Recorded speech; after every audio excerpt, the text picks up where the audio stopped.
होली का पर्व साल में एक बार आता है। होली का पर्व मनाया जाए, कैसे मनाया जाए? लोग कहते थे, लोगों ने कहा साहब जुमा भी है उस दिन। जब वीडियो कॉन्फ्रेंसिंग होने लग गई, मैंने पूछा भी क्या तैयारी है? कहा साहब हम लोग प्रयास करेंगे कि 11 बजे तक होली संपन्न कर दी जाए, अन्य का कार्यकाल उसी का आगे बढ़ जाएगा। कोई आवश्यकता नहीं, साल में एक दिन होली मनती है, होली पूरी मनाने दीजिए। साथ मुस्लिम मौलवी और धर्म गुरुओं से इस बात की अपील करिए कि जुमे का समय 2 घंटे आगे बढ़ा दें। दोस्तों, जैसा कि आप सभी को मालूम है कि रमजान का महीना चल रहा है और 14 मार्च को रमजान शरीफ का दूसरा जुमा है, लेकिन इसके साथ ही 14 मार्च को हिंदुओं का एक बड़ा त्योहार होली भी है। बस इसी बात को देखते हुए उत्तर प्रदेश के मुख्यमंत्री योगी आदित्यनाथ का एक बहुत बड़ा बयान सामने आया है और साथ ही इस दिन को लेकर, यानी कि जुमा और होली के दिन को लेकर, उत्तर प्रदेश के मुख्यमंत्री योगी आदित्यनाथ ने अपने 3 खास नए नियम बनाए हैं, जिनके बारे में जानना हर मुसलमान के लिए बहुत जरूरी है। आज के इस वीडियो में हम आपको योगी आदित्यनाथ के इन्हीं 3 खास नए नियमों के बारे में बताने वाले हैं और आपको बताने वाले हैं कि 14 मार्च को लेकर उत्तर प्रदेश के मुख्यमंत्री योगी आदित्यनाथ ने क्या बड़ा बयान दिया है। जानकर यकीनन आपके रोंगटे खड़े हो जाएंगे। इसलिए आज का ये वीडियो आप सभी के लिए बहुत खास है, आप इसको आखिर तक जरूर देखें और आप सबसे ये गुजारिश है कि आप इस वीडियो को लाइक करें या ना करें, मगर मेहरबानी करके इसे शेयर जरूर कर दें ताकि और भी लोगों के पास में ये वीडियो पहुंच जाए। तो चलिए दोस्तों, शुरू करते हैं। दोस्तों, वीडियो में आगे बढ़ने से पहले हम आपको यही बताना चाहते हैं कि शुगर एक ऐसी बीमारी है जो आजकल ज्यादातर लोगों में देखी जा रही है। इसलिए हम आपके लिए अफ्रीका की जड़ी बूटियों से बनी एक ऐसी दवाई लेकर आए हैं जिससे आपकी शुगर की बीमारी बिल्कुल जड़ से खत्म हो जाएगी। मर्दाना कमजोरी और धात के मरीजों के लिए भी हमारे पास बहुत ही कामयाब दवाई मौजूद है, जिसको अगर आप एक बार इस्तेमाल कर लोगे तो इंशाल्लाह अपनी दुआओं में हमेशा याद रखोगे। सिर्फ एक ही महीने ये दवाई खानी होती है। इस नंबर पर एड्रेस व्हाट्सएप करके आप दवाई ऑर्डर कर सकते हैं या फिर आप कॉल करके। दोस्तों, जैसा कि आप सभी को मालूम होगा कि 14 मार्च 2025 के दिन रमजान शरीफ का दूसरा जुमा है और इसी दिन हिंदुओं का एक बड़ा त्योहार होली भी है। यानी कि इस दिन मुसलमान जुम्मे की नमाज पढ़ने के लिए अपने घर से बाहर निकलेंगे और हिंदू होली मनाने के लिए अपने घर से बाहर निकलेंगे। और आपको मालूम है कि होली का त्योहार रंगों का त्योहार है। इस दिन एक दूसरे पर रंग डाला जाता है और होली खेली जाती है।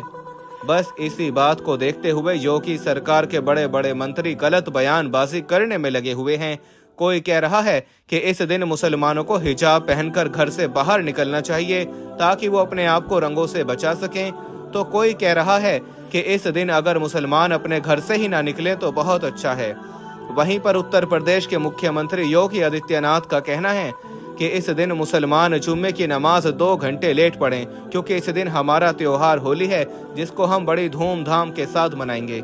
और यही नहीं, इसके साथ ही योगी आदित्यनाथ ने 14 मार्च को लेकर अपने 3 खास नए नियम भी बनाए हैं, जिनको लेकर अपने आला अधिकारियों से कहा है कि वो 14 मार्च के दिन इन 3 नियमों का सख्ती के साथ में पालन करवाएं और अगर कोई इन नियमों की पालना नहीं करता है तो उन पर कड़ी से कड़ी कार्रवाई की जाए। नंबर 1, भीड़ इकट्ठा ना हो पाए। दोस्तों, योगी सरकार ने अपने आला अधिकारियों को पहला सख्त निर्देश तो ये दिया है कि 14 मार्च के दिन रमजान का जुमा और होली एक साथ है, इसलिए इस दिन कोई भी सड़कों पर भीड़ इकट्ठी ना कर पाए, क्योंकि 14 मार्च के दिन हिंदुओं का एक बड़ा त्योहार होली है जो साल में सिर्फ एक बार आता है, जबकि मुसलमानों का जुमा महीने में 4 बार आता है।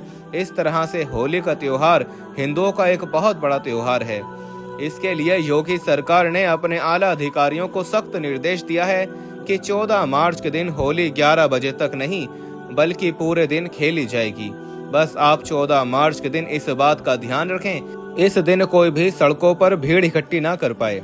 ऐसा इसलिए क्योंकि हाल ही के दिनों में ऐसा देखा गया है कि हमारे देश भारत में कुछ ऐसे असामाजिक तत्व हो चुके हैं जो इस बात का फायदा उठाकर भीड़ में जाकर खड़े हो जाते हैं और फिर सांप्रदायिक माहौल खराब करने की कोशिश करते हैं। इसलिए योगी सरकार ने 14 मार्च को लेकर अपने आला अधिकारियों को सख्त निर्देश दिए हैं कि वो संवेदनशील इलाकों में मॉनिटरिंग करना शुरू कर दें और माहौल खराब करने वालों को किसी भी हाल में बख्शा न जाए। यानी कि जो लोग माहौल खराब करने की कोशिश करते हैं उन पर कड़ी से कड़ी कार्रवाई की जाए।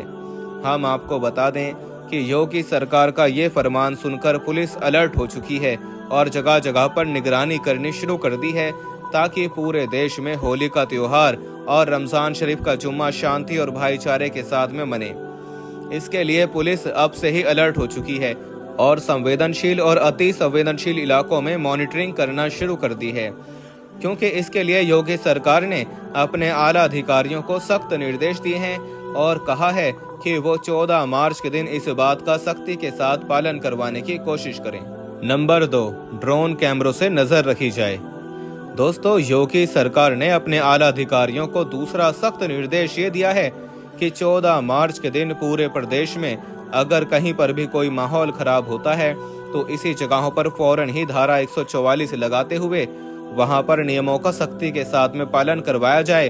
और यही नहीं, फौरन ही ऐसी जगहों पर सादी वर्दी में पुरुष और महिला पुलिस को तैनात किया जाए और ड्रोन कैमरों से ऐसी जगहों की खास निगरानी रखी जाए। इसका मतलब ये है कि 14 मार्च को लेकर योगी सरकार ने अपने आला अधिकारियों को सख्त निर्देश दिया है कि इस दिन ड्रोन कैमरों से लोगों पर नजर रखी जाए और जगह जगह पर पुलिस को तैनात किया जाए, ताकि कहीं पर भी कोई सांप्रदायिक माहौल खराब ना हो सके।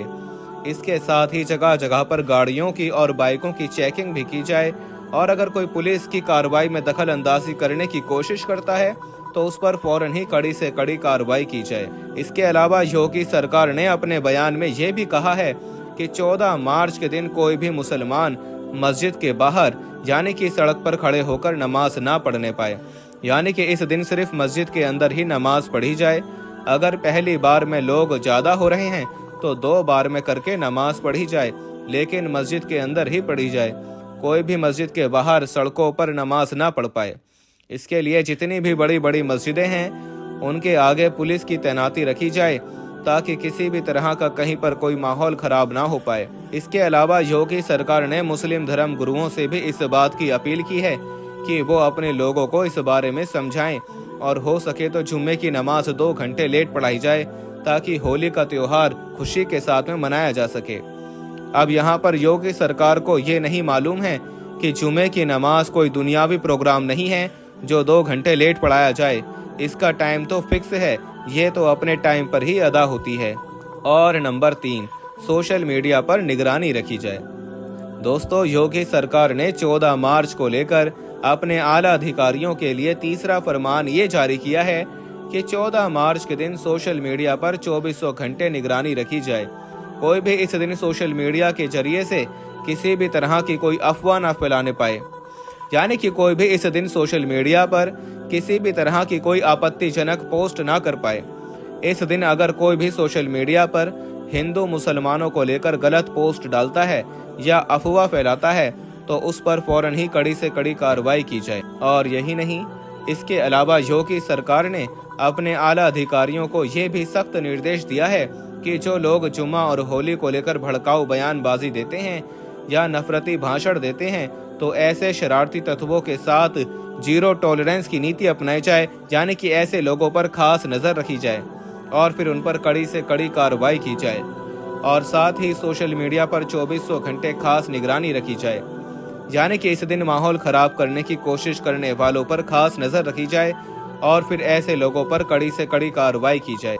दोस्तों, इसके अलावा हम आपको ये भी बता दें कि इससे पहले उत्तर प्रदेश के मुख्यमंत्री योगी आदित्यनाथ ने रमजान के महीने को लेकर भी ये कहा था कि रमजान के महीने में सुबह सहरी के वक्त मस्जिदों से बार बार आवाज न लगाई जाए।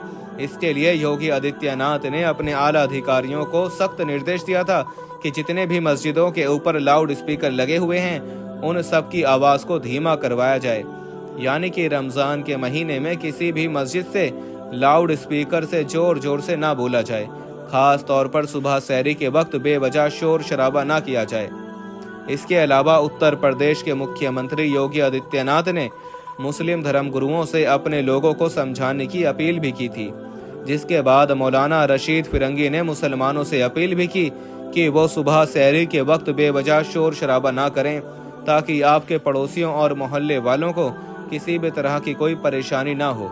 मतलब कि मौलाना रशीद फिरंगी ने मुसलमानों से अपील की कि वो सुबह सहरी के वक्त बार बार माइक में ऐलान ना करें। दोस्तों याद रखिए, रमजान का महीना रहमतों और बरकतों वाला महीना है, इसलिए आप इस पाक महीने में अल्लाह ताला की खूब इबादत करें और नेक और अच्छे अच्छे काम करें और आने वाली 14 तारीख को मस्जिदों में जाकर जुमे की नमाज अदा करें और अल्लाह से अमन और भाईचारे के लिए दुआ करें।